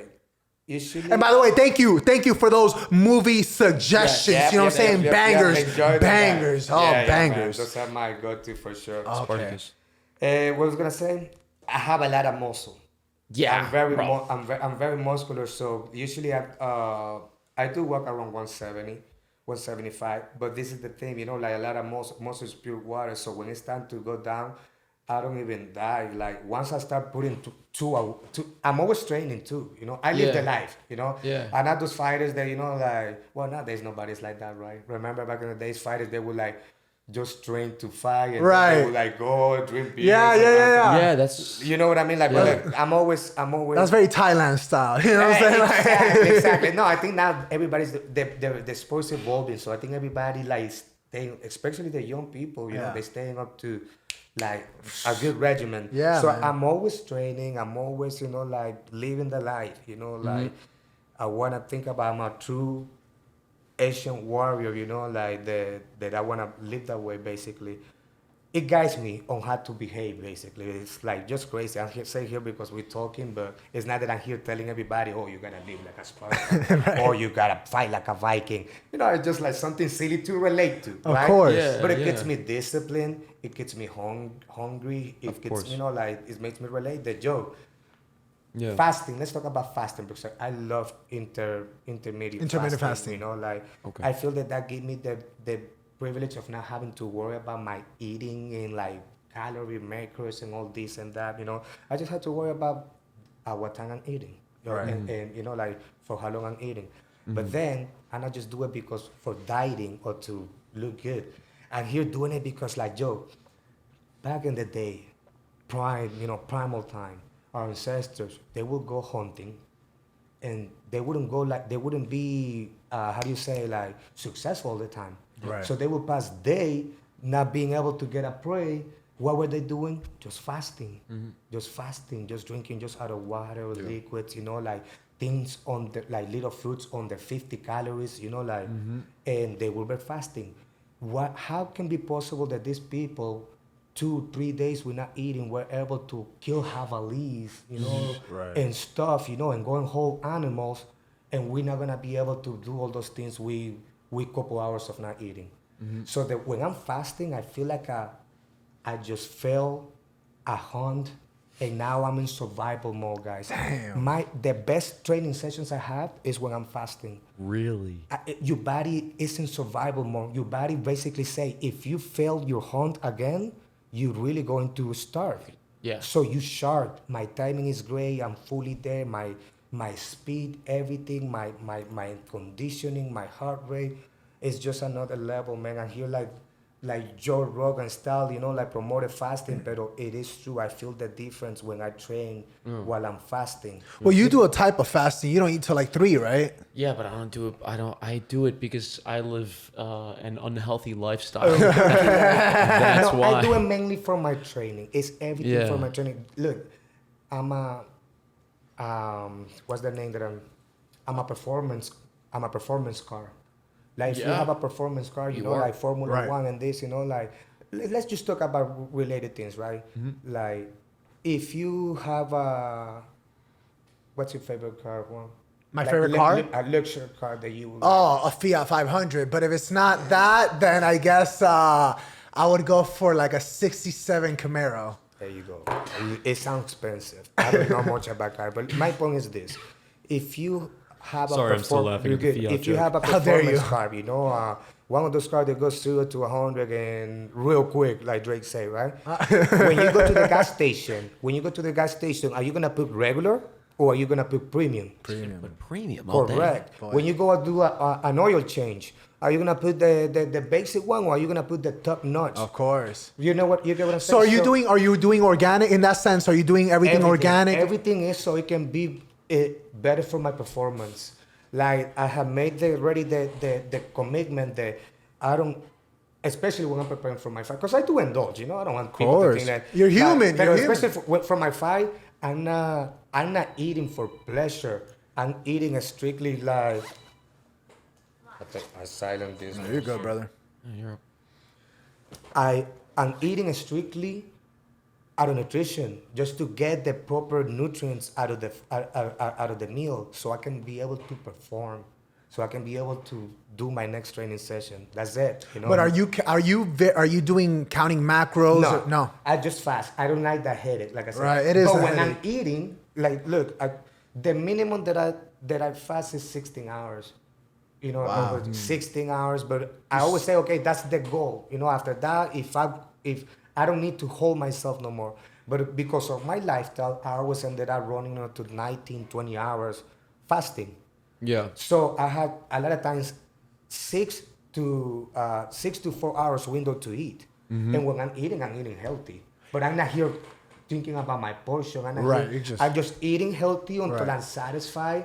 And the way that I think about it is like, I want to eat and 20 minutes later, I should be able to do a physical activity. I should be able to go for a run. I should be able to play basketball. If you cannot do that after you eat within 20 minutes, that means that you overdid it. Yeah, And absolutely. I just Oh, focus bro, on story that, of my life. and I just focus on that, and I'm good. I do don't you restrict myself from nothing, guys. do you start the 16 hours at night so you get like 8 hours? You're right. Correct. You know, I'm burning calories and while I'm sleeping, and you know, I'm fasting while I'm sleeping. Of course, of course. I would be remiss if I didn't ask during this episode. There was, I swear, the similarities are uncanny. There was a hiatus from 2016 to 2022 that you did not fight. Some would say call it a big hiatus. Why was it? Talk to us about it. Let's put it this way. It didn't make sense. Oh, gang. Okay. Okay. Not only that, because look, I don't want to be here. That, you know, 1 second ago we were talking about, okay, this guy said that he's a freaking warrior, this and that, and didn't mean, and he wasn't fighting because there was not good money. It was an accumulation of different stuff. So, since we have time, we're gonna talk about it. Look, the number one I would say was politics. Okay. I reached to a point, like I said, Freestyle Fighting Academy. I trust them, you know, like blindfolded. Marcos Avalon, Jason Suarez. Shout out FFA. Yep. They have always, you know, they have my back. They tell me you fight, I fight. They tell me you don't fight, I don't fight. They told me you fight this guy like this, I do that. You get what I'm saying? And that's how my career has been. Now, I had never been with any management. I went into my I did my amateur. Don't forget, everything was a mission. I did 5 amateurs fight just because, you know, like, I don't know if it's still like that, but back in the days, you needed 5 amateurs fight here in Florida in order to go pro. Of course, yeah. I did my 5 amateurs fight.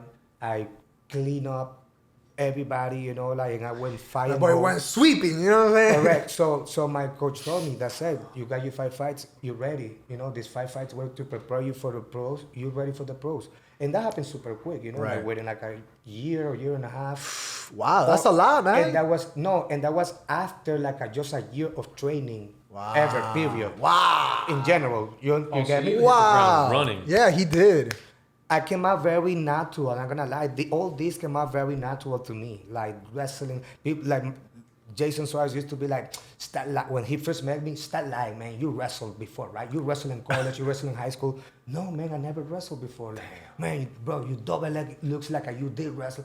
I was just a natural athlete. I still am. Yeah. Now I'm a natural athlete on my peak, you know. Yeah. So, anyways, kind of got this. Well, I wanted to ask you, what did you gravitate in terms of the styles? Did you like wrestling, jiu-jitsu, or striking, boxing, Muay Thai? What did you like better? I love the science of boxing. No, I'm just kidding. I like fighting. I like punching. Yeah. But I don't know. I guess my style has gravitated me to grappling. Most of my fights has been submissions, but not by choice. I'm not going there looking for the Right. submission. I'm going there going for the win. Right. Right. Period. And they give you the opening. However it takes. Like, did I say earlier? Like, I throw a punch, I land the first time, and they go into panic and they trying to grab me. And I'm an amazing grappler, you know. At Freestyle Fighting Academy, we had the best, you know, like submission grappling. We fully focus on no gi MMA grappling.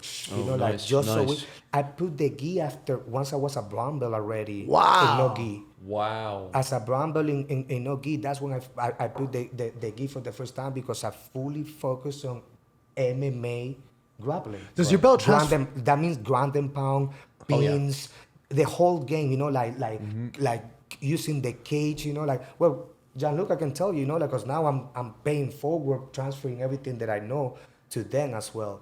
But we have a great grappling, so most of my wins have been grappling. But I have always been wanting a war like I got it, like the one that I got last Saturday. Yep.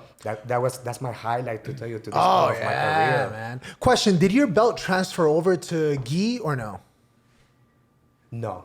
So I put the gi because I moved to Colorado. Shout outs to my people in Colorado if they're Big shouts. listening. So I did a little move into Colorado. I was there for like almost 2 years, right?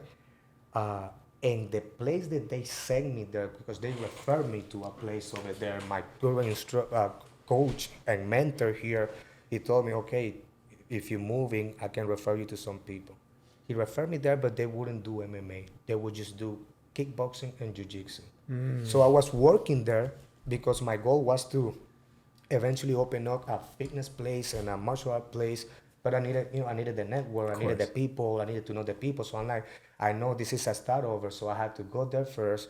I had to work for somebody first, then eventually be able to work with somebody and then by myself. So I went there, and in the process of me doing that, I was just doing jiu-jitsu and kickboxing. They love my boxing, so they put me as a boxing coach over there in the facility over there. Nice. So I was helping people a lot with their boxing. Current Muay Thai fighters from there, I was helping them with their boxing, the head movement, because they were like, "Joe, it's so different." Because Muay Thai is very it is in front of the face, very rhythm. And I would go there, and I was like bang, bang, bang, overhands and stuff, and they would go crazy, like, "Joe, what's up with this guy? I want some of that, I guess I brought something different to the table, right? As a pro fighter already. Yeah. So I went there. I told them clear, nice. They knew who I was, and I was like, listen, I have always been interested to doing gi, but at that point I wasn't competing. So I was like, okay, right now is the time. I want to improve as a martial artist. And what I did myself, I put myself a white belt, and I'm like, look, I don't want to put a rank that I haven't earned, so who I am, my skills. Right. I don't want to be a sandbag. Sandbagger. Sandbagger? Yeah, exactly. That you put in a white belt and people are thinking that you're a white belt, but you're not. Yeah, you're really skillful. Yeah, I don't want you guys to think that I'm being this. I just want you guys to know that I'm not gonna give myself a rank. I don't know. I know my rank. I know who I am. You get what I'm saying? Right. You guys know who I am. I know I'm a brown belt. And I know I can go to any black belt in the world. That's how I told them straight up, because there is a point. Let's be honest, guys. The ranks goes out of the table. Right. Let's be realistic. Yeah. Right now, my point, if I would be doing MMA, you think I'd be thinking about, oh yeah, but this guy is a black belt. It's big. Oh yeah, but this guy's been a black belt for 20 years with the gi. Like I don't care about that, but. For my martial arts career, I wanted it, for them to give it to me and not reward myself. And they gave me a purple belt and they told me, listen, we're just gonna give you a crash course, basically. No, not a crash course, but it was like a whole year that I was, the grips, the movements, the guards, the lahiva, spider, lasso, But once again, just like right now, when I started, man, I realized how much I was missing on the game. So I was literally a white belt again on the gi.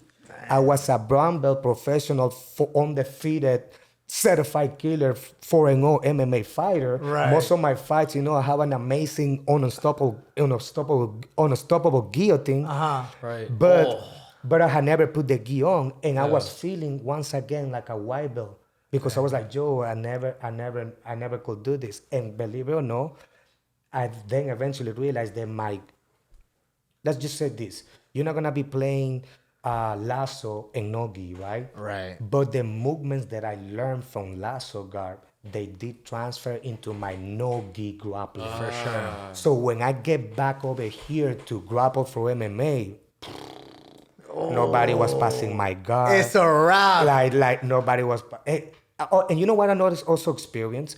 For all my life, I grapple for the finish.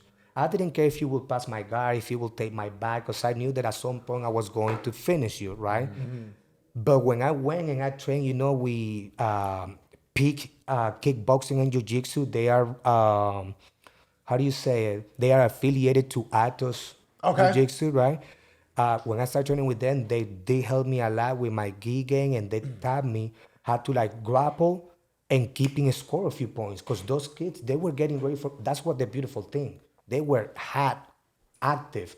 Every week there was a different tournament, a different competition. They were always in shape. You can show up to the academy out of shape, Right. So they always keep me sharp. They keep me strong, and they helped me up a lot with the gi game. In no time, man, I was already comfortable with the gi. And I love it. They brought that passion back. When I came back over here, it was a different game. I took, You know, like I took a parachute off me, basically. Right?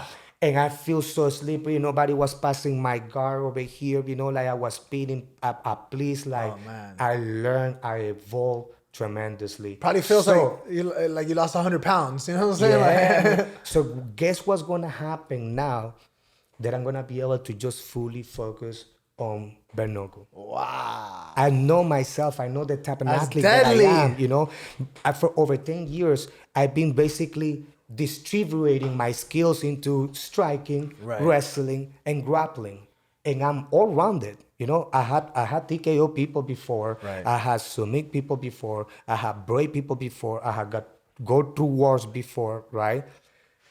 In MMA, now that I can just fully focus on my hands, my footwork, my boxing. You know, I don't want to say course. my boxing because it's not just boxing. No. It's bare knuckle Right. fighting. Right. And that's what I love about it. Like I can compete against a 40-0 boxer and I know I not just only have a chance, I have an advantage. Yeah. Because I'm not gonna go and box with a boxer. Right. I'm gonna go and fight. Right. And what I do best, fight. Oh man, and you've seen that time and time again. I'm sorry. I don't do best fight. What I do best is win. Ooh, all right. like it. My man came through with the bars. You know what I'm saying? My bar came. My man with the bars, with the bar count. Okay. You're gonna put on that one like a Oh, dude, that's an Instagram mini video right there. I guarantee you, bro. Oh, damn. Ladies and gentlemen, every single week, you know what I'm talking about? We have three segments, and the last one is actually the quest for the truth. You know what I'm talking about. And in this beautiful segment, I pick out a random, emphasis on the word random, card from this here deck of questions. And I ask our illustrious guest and everybody else in attendance the question. So everybody else, listen to the question and start coming up with those answers. You know what I'm saying? I have a question. Can I run to the bathroom again? Nope. All right. And here we go. Oh, boy. Here we go. Okay. Describe the last time you misjudged a situation and what you learned from it. That's deep. That is, I mean, Deep but not hard. Listen, Oh, bro. my that sounds fight like is my recent. sex life, bro. My fight is recent. Any other fighter will agree with me. I haven't been doing nothing but watch my fight, talk about my fight. Well, right now the main thing that we're talking is my fight. So it's funny that you asked that question because it just happened last Saturday Right. with my opponent. Repeat the question one more time, please. if you don't mind. I need that. Sure. Describe the last time you misjudged a situation and what you learned from it. Yeah. I misjudged. My opponent was the situation. And what I did you learn misjudged from my it? opponent in the sense, not that I underestimated him. I just didn't put enough attention to the improvement of his skills. Let's look. I don't watch my other. I always lie. Like I don't watch my other opponents' fights. Up to this point, like I say, my instructors go watch the fights, come out with game plan? with the come up with a game plan. You know, I don't want to say the game plan because I don't go in there with a game plan that we're gonna do and that we work the game plan the whole training session, because no, they fully focus on my training, on what I'm going to do, on my skills. Okay, we need to work your footwork, your defense, your hands, whatever it is, your feints, like anything. But whatever I'm going to do, so it can make me victorious. Now we need to be aware. So they do throw things at me like, look, you need to make sure and you need to be aware of his left hand. He throw a really good left hand, not an ordinary hook. He throw it, but this is what he does. He always double it up. So don't be expecting a left, right. He's gonna come and try to throw 3-4 hooks. So as long as you keep that guard tight and you just jab with the lead arm and throw it only when you see it, you'll be fine. And circle left. Now, I don't know if you guys know, but I found out I was preparing for another opponent. I was prepared, guys. Yeah. Since December, me and Christine Vicente, my teammate who got the win as well, you know. Oh, yeah. Christine Abusadora Vicente. We've been preparing. We've been in training camp since early December. I have family coming over in December, you know, that I haven't seen in 17 years. My younger brother I haven't seen in 17 years, and they came to see me. Wow. And I did look, they were running at 3 a.m. in the morning with me. They were like going to my session. They were going around my schedule because I didn't stop my preparation. I was, you know, it was like, I guess, like my pre-training camp. Right. Because that was still December. They came from the 23rd to the 2nd, and I was going full training camp. So I was prepared. That's what I'm trying to say, right? But then, 3 weeks later, my opponent broke his cheekbone or something like orbital? that. Yeah, they told me, you know, so there was like a couple of days, there was like, oh shoot, I don't know if I have an opponent now, who I'm gonna have, you know, they put me one, never mind. Then they put me this one, and I didn't know. And then it went down, yes, like, did he sign? Yes, great. I didn't have much time to actually promote my fight because, you know, like, it was one of those things that when you don't have an opponent, you're saying, oh, Yeah, come and yeah, watch exactly. me fight, like, buy your tickets, oh, come and watch me. But it's not the same, you know, like, you in the limbo, I call it, you know, Right. like, you hear, like, not knowing, shoot, am I gonna fight or no? But I've been there before. Right. So I'm always like, I stay disciplined, I stay focused, I try to put a face, like I say, I'm preparing for the champion. I don't know who it is, I don't think there's a champion, you know, like, I'm preparing for the best. I already have my head, you know, like how to visualize, and I continue focus on my training. Now, this guy came completely different. So that's basically what got me a surprise. So what I get out of it, I think I need a little more I need to change my ways, and I do need to take a little more time into look up more of my opponents next time. Okay. You know what I mean? Yeah. I can just be fully focused going into like, okay, this is what I'm going to do. Because guess what? When they told me knuckle up, that was my game plan, to do what I was being preparing to do, do the training that I was doing. But this guy did a better job because I didn't, like, I was connecting obviously for what it looks like, but I wasn't comfortable, man. Like, I'm green. That's what I'm like. I'm hungry, I'm green. I'm a sponge right now that I'm absorbing that sport, and the sky is the limit for me because these guys, they don't know what's coming. I'm the fighter, I'm the athlete, I'm the believer, I'm God anointed, I'm the chosen one. Like that said, they had nothing on me. Damn, they have nothing on you. Damn. Let's go. Christian. I need this confidence in my Oh life. man, bro, I'm gonna fucking replay this episode every day. It's gonna be my alarm clock so I can get motivated.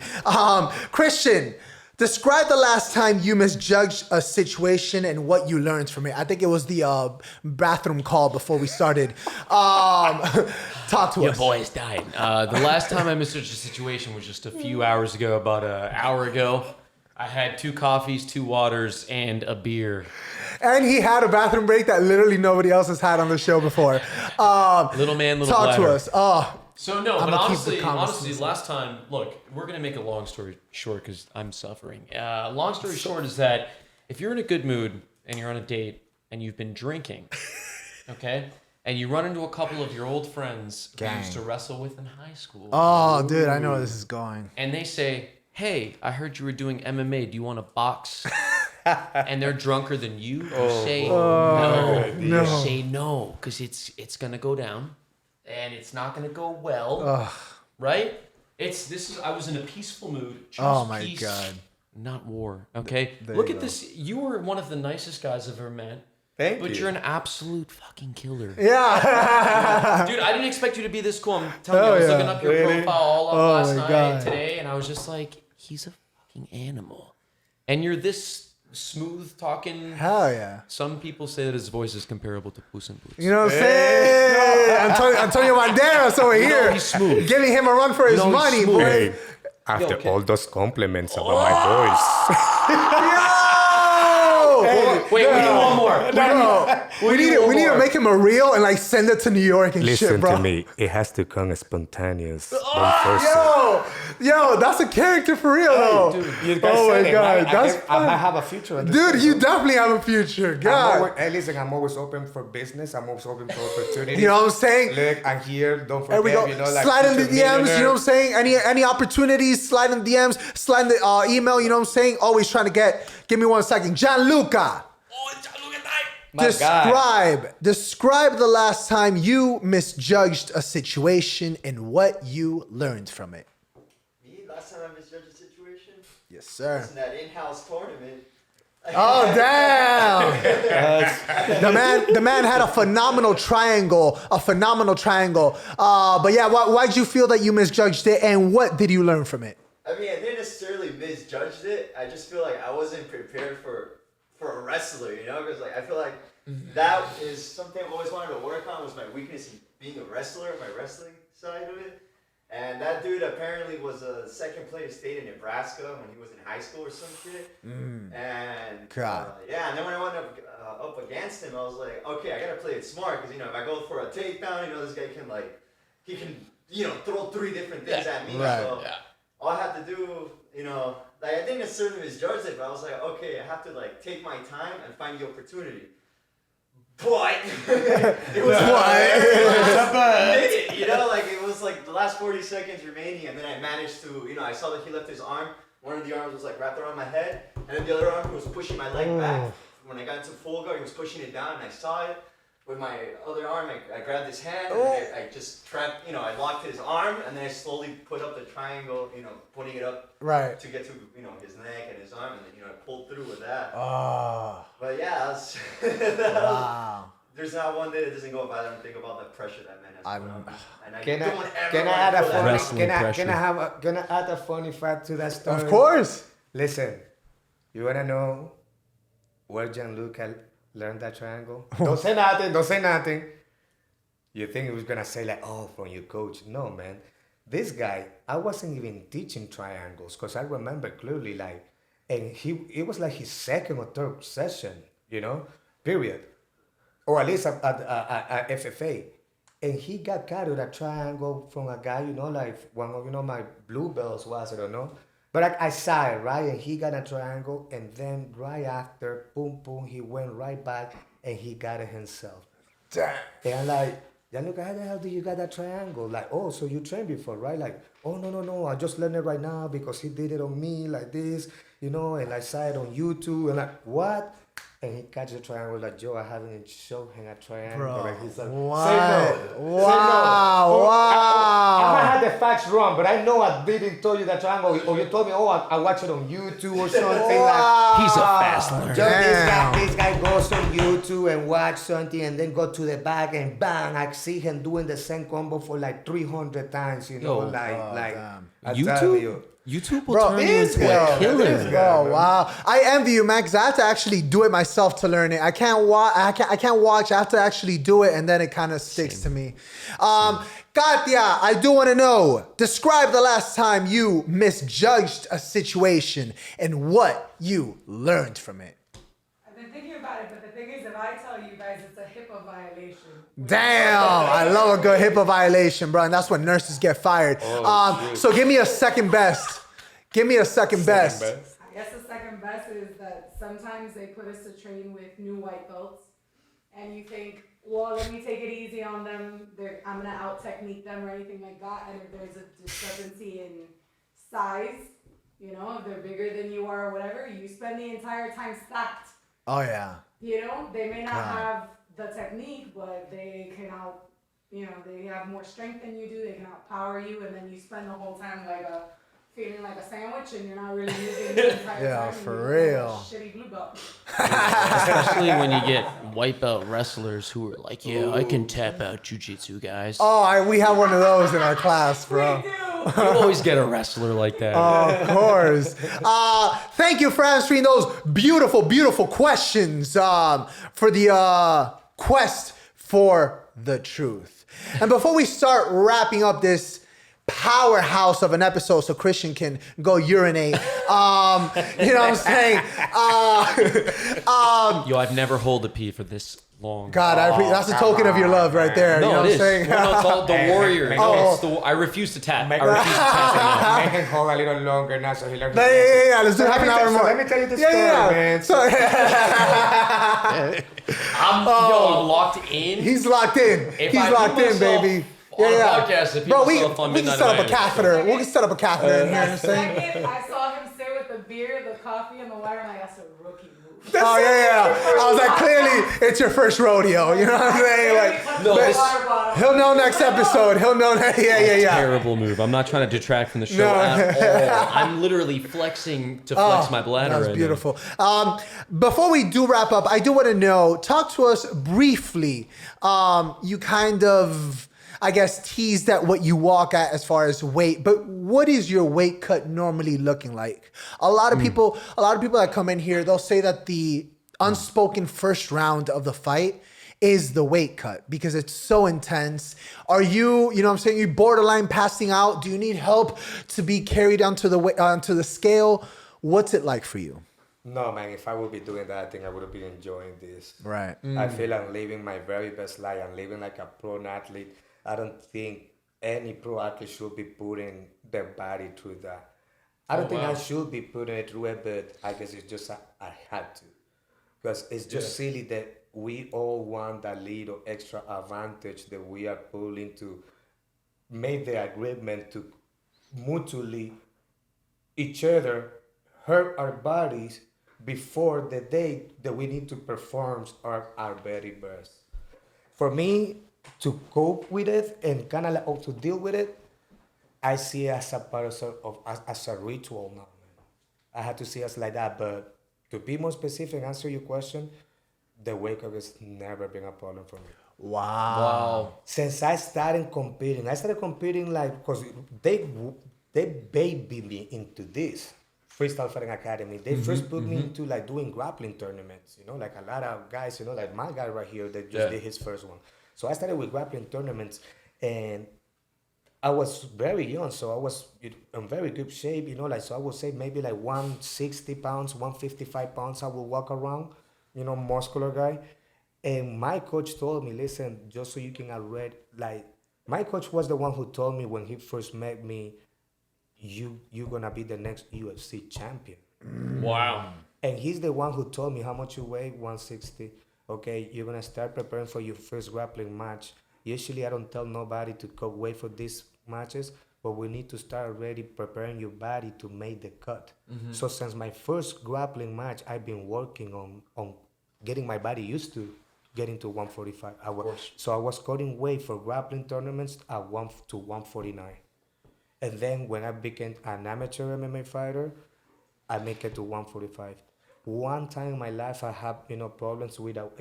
I wouldn't say I had problems because it was a really bad weight cut. Okay. But it wasn't because I cut too much weight. It was because I overheat myself. You know, in the beautiful Florida, I'm 12 noon.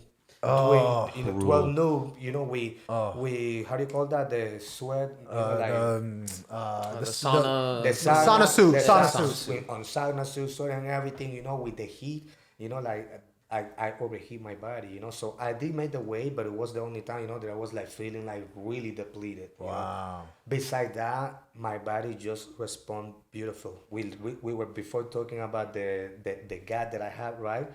That was one of the things I never thought about, how do you call it, ring dust? Ring rust. Ring rust never went through my mind because I had never stopped training, right? Right. I just been getting better and better and better and better. So the only thing was like when it was time to cut the weight, I was like, okay, I'm older, I'm bigger, I'm a full grown up man now. How my body's gonna do, I had see teammates getting stuck, what we call. Like they cutting weight, 149, the body just doesn't collaborate. Right. Yeah. And no matter what you do, no matter how many hours pass, your body just doesn't cut the water weight no more. So that was one of my things, like, man, it's been some time that I haven't done this weight.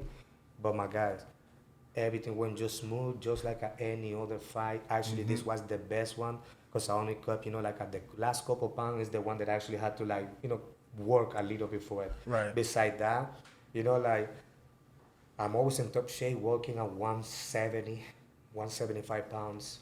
When I get into doing my twice a week, I get into what I call my dangerous weight, which is 162, 160. Right there, I'm on like, don't mess with me. Oh. And then, I just made my weight. Wow. And then, I take off my weight on 5 week. Right. I have good eating habits. I eat like a professional athlete. I treat myself like a professional athlete, I'm very disciplined with my fasting. And I'm always feeling great, like I use my fat as a fuel, if you know what I mean. Right. So on 5 week, just couple pounds, like to get rid of it, like easy, light work. I got on the scale, I was feeling great. And then after that, the recovery time was amazing as well. Wow. Was it difficult for you when you first made that first weight cut, or from the first go, was it, I mean, I don't want to say a walk in the park, but you kind of had the science down. No. It was difficult. I understand now why my coach made me do it since the grappling tournament days, because he wanted me to learn how to do it right. You get what I'm saying? Right. Like, so yeah, the beginning is kind of like it was like a figure it out stage. So yeah, I mean, I can recall a couple, the very first one being very tough, especially because never done it before. I had never knew what it felt to be fully dehydrated and depleted with not an ounce of minerals on your body. So feeling it for the first time, it was challenging. But with time, now I see it as a ritual. Talking about, my crazy stuff, like Vikings, like they will do, what would they do? They would do like offers, right? But you know what? If I'm talking about this silly thing, I want to talk about all the stuff, right? The knob, like religious reasons. I don't want to call religious. Like I have found God recently, and now this wake up, I didn't see it. I had to do it because that's my weight class and that's what the contract say. But I made it as a sacrifice. The Bible back in the day say, how kings will make sacrifices to God, so they can get what they ask for, so they can get their miracle. My wake up was kind of like now I see it as a sacrifice, like an offer that I do to God before going in there. Because honestly, I don't have a problem doing it. Now, if you ask me that now the sport is going to change and all the fighters agree to do, let's not cut weight no more. Because I'm pretty sure that my opponent, how much do you really think he walks around? Right. No, you get what I'm right. coming from? It's kind of like the dilemma, like I had to say something to accept the reality. So right now my reality is like, do you know what? I'm gonna do this for God, man. I'm gonna do this to get angry. Before I used to be like, I was cutting weight. I was like, okay, this is the part that I get angry at my opponent, and I get to like vent the next day. Because sometimes I say like, man, why wouldn't just agree to fight at the walk around right. that we have? We will be fighting more often. We will not be hurting each other, and we will be fighting on a top peak performance. Because if you think about it, since December, I've been training my body like not since December, my whole life, I've been treating my body like a performance car, like a pro athlete, right? Mm-hmm. To perform good on fight night. But the night before the fight, I deplete myself from all the things that, that I've been working so hard for my body to get. And I only had 24 hours to recover that. You get what I'm saying? Yeah. Now, I already say I walk around, like when I'm already in good shape, training twice a week, not dieting, not depleting myself from absolutely nothing, 162, 165, and if all the fighters will agree like, oh, you know what, I walk 168. Oh, I walk around 162 when I'm in top shape. So why should we be cutting so much weight all the way to 145? Right. Why? It's Why is that a thing? Before it was because everybody wanted the extra advantage of being the biggest on the weight class. But guess what? See, if everybody's doing it, what's the advantage? Now, if I wouldn't be, let's say if I would be fighting in the 165 division, I'm in disadvantage. I can fight on that weight class because the 165-pound fighter probably scoring like 20 pounds in reality or more. Yeah. Because the bigger, the easier they cut. Don't forget that. Of course. You know, the bigger the weight class, the easier you cut the weight. Yeah. So there's people that, you know, they cut 30 plus pounds. I know a guy at my gym who cuts from 170 to 135. Listen to that. Bro, he's massive. So guess what happened? Now we can only do that to our body every 4 months. Well, that's not right. Imagine how active we will be if things will be different. You know what I'm saying? Like, apparently Thai fighters. Boxing is kind of like that. If you think Right. boxing, they don't. That's why they have so many Weight classes, weight yeah. classes. Right. So that way they fight it. And if you think about it, it's more opportunities too. That's why I'm also really happy with Bareknuckle because I kind of see them going at least a little bit on that direction because they have a 165 at least. Right. Right. Like MMA doesn't have 165. Doesn't have, yeah. Now I'm hoping that eventually they become, you know, like more like a 155, 160, 165. Isn't it like that boxing, right? Yeah. Right. And the best, but I think everything it has to start with the fighter. Yeah. It has to start with the Absolutely. fighter. Guess what? You wanna cut any of my future opponent. You wanna cut to 145? Do it. You wanna be the bigger guy? Impossible. I'm always gonna be the bigger guy on 145. Damn. I'm always gonna be the strongest one. I'm always gonna be the most powerful one, Right. the faster one, the sharpest one. So you're not gonna get no advantage.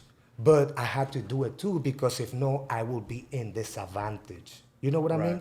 I don't do it to have an advantage on size, but I know I have it all the time. You know, but I guess you know I cannot.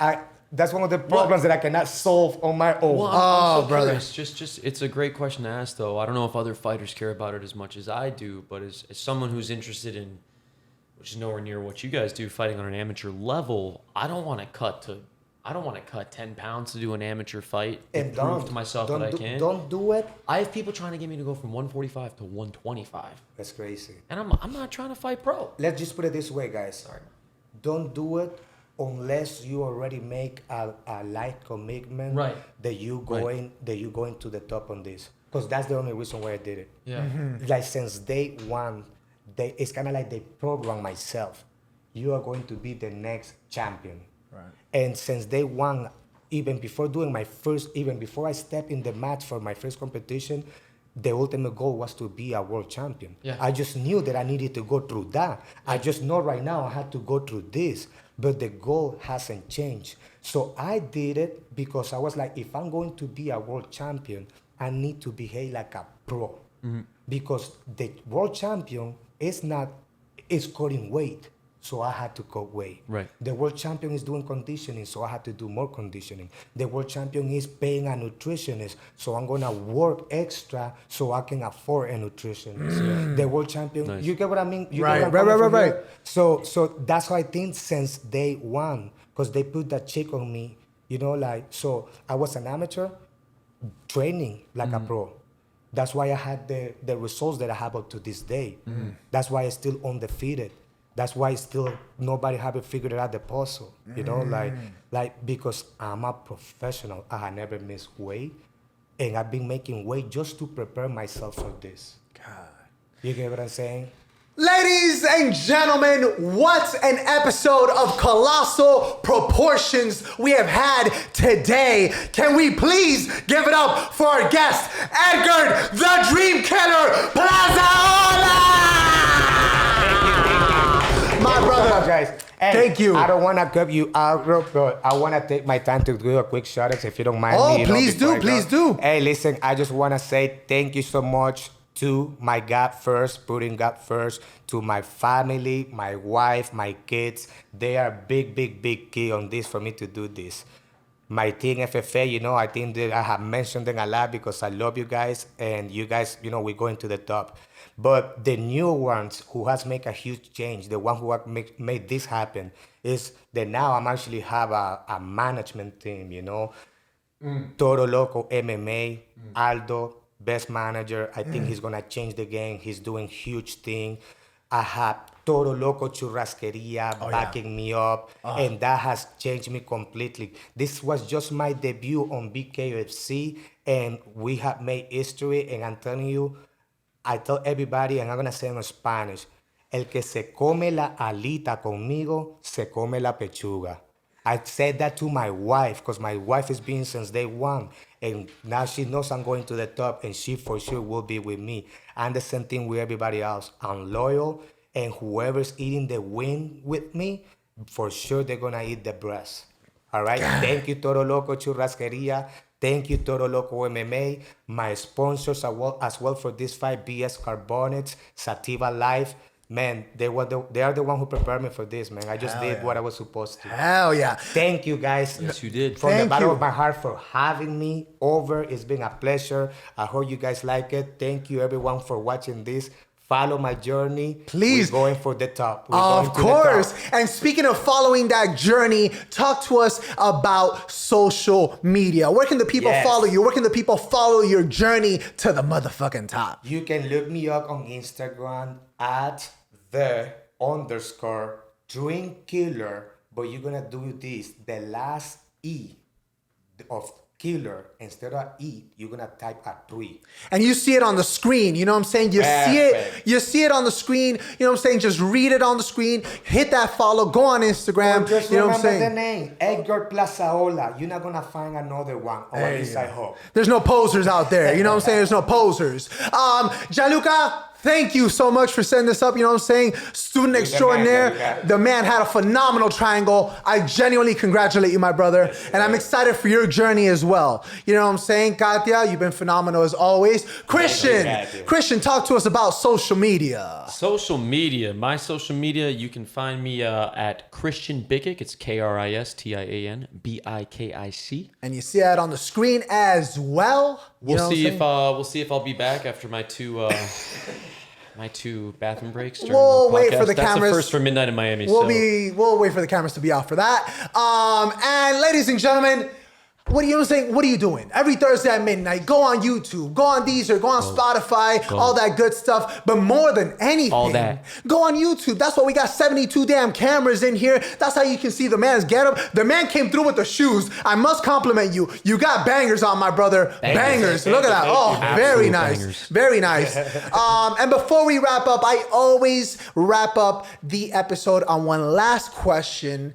I do want to know, Edgard, the Dreamkiller, I want to know if you could give any advice to a dream killer of 18 years old, what would it be? You, when you were 18, if you could give yourself any advice, what would it be? Ooh, I think I already did. Do martial arts, find an outlet. It's gonna help you to deal with a lot, Find a good mentor. That will be the time to do it. Find a good mentor that could mentor you in life, in business, in martial arts, and learn. Learn and learn. Because Spanish say, el diablo sabe por viejo, no por diablo. I don't know, translate that, but Bro. you know, the devil knows for being old, I guess, they're for devil. So always listen to people that they have walked the walk already for you. And yeah, man, do martial arts. That would be my best. Bro, on your social media, you should do a new Spanish saying on your story every day, bro. Because you got these, you know what I'm saying? You got these ready Yeah, to your go. sayings are- You got them ready to go. You're like, Yeah. fuagata. I was like, I need to damn. translate them. Yeah, man. bro, they're good, man. No, they're really good. They're really they Sound, good. but they sound better in Spanish. Everything does, though. Everything does. You know what I'm saying? Everything does. Everything does, yo. I have to be speaking legit Spanish in 2 months, so I'm Yeah, gonna yeah. be playing this podcast Oh, back. wait, Just There we listening to go. sayings. There we go. Oh, you Yo, don't? no, You should yo. have told me that, man. I should have started speaking you Spanish. I would have put you on the spot, but you know, this is your first one. Like, imagine me coming here, like, listen, you want to speak Spanish? I tell you what, that's how I learned English. Yeah. I didn't have an option. I was Dude. in Virginia, You were in Norfolk, Virginia? Virginia, Bro. freezing my ass. Damn. And I used to walk to the gas station. I needed ice. So I used to do, can I have ice? Because I used to read in Spanish. And what? Ice. Oh, dude. But I had to say it like, and I was like, ice. Oh, ice? Yes, ice. Then next time I walked in, I already knew it's not easy, it's ice. I used to call PlayStation Estación de Juegos, bro. Estación de Juegos. You know what I'm saying? Like, bro.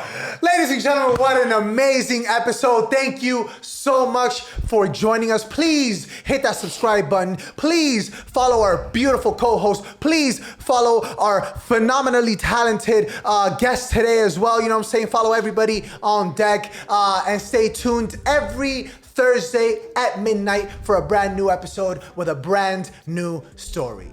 Thank you. Holla! Yep. And it don't matter what the world thinks. You can say how you feel on midnight in Miami. Where you can push it to the limit. It gets real.